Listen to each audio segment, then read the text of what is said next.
पूरे उत्तर भारत में ठंड पड़ रही है और उसी अनुपात में बढ़ रहे हैं खांसी, जुकाम और गले के संक्रमण के मरीज।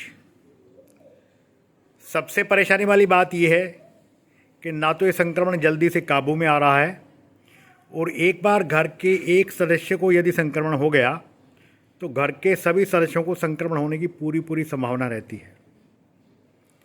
इससे बचाव का क्या तरीका है और इसके इलाज का क्या तरीका है, उस पर अब हम चलते हैं।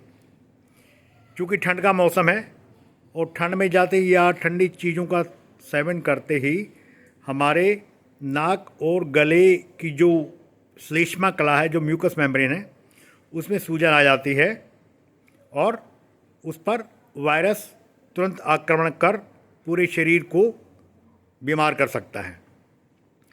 तो सबसे पहली बात तो यही कि हमें अपने आप को ठंड से बचाना है। ठंड में अगर हम बाहर जा रहे हैं तो पूरे कपड़े पहनें, सिर पर टोपी रखें, पैरों में जुराब रखें और स्वेटर वगैरह से अपने आप को कवर रखें, दस्ताने पहनकर कवर रखें। उसके बाद खाने की बात आती है तो हम ठंडी तासीर की कोई भी चीज़ ना खाएं। चावल, दही, कढ़ी, गोभी, मटर वगैरह ये सारी ठंडी तासीर की चीज़ें, इनको बिल्कुल ना खाएं और इसके बजाय आपको बथुआ है, सरसों है, पालक है, ऐसी गर्म तासीर की चीज़ें खानी हैं। मक्का, ज्वार, बाजरा, इनका प्रयोग आप भोजन के रूप में करें, दलिए के रूप में, खिचड़ी के रूप में, रोटी के रूप में। और उसके बाद आपने ये भी देखना कि अगर आपको संक्रमण हो भी गया है तो नमक के पानी के लगातार गरारे करें और जो घरेलू हमारी औषधियाँ हैं, तुलसी, अदरक, लौंग, काली मिर्च, दालचीनी, इनका प्रयोग करें। चाय में उबाल कर लें, दूध में उबाल कर लें या इनका काढ़ा बना कर लें आप।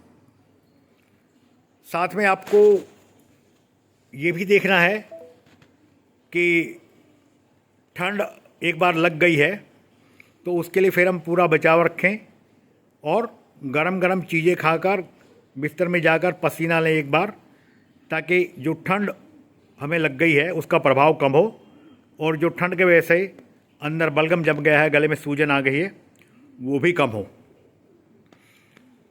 अपने आप को स्वस्थ रखें आयुर्वेद की सहायता से। आयुर्वेद में बहुत सारी दवाएं हैं। कफ केतु रस है, माँ सुदर्शन घनबटी है, संजीवनी वटी है, लक्ष्मी विलास रस है, सीतोपलादी चूर्ण है, तालिश आदि चूर्ण है।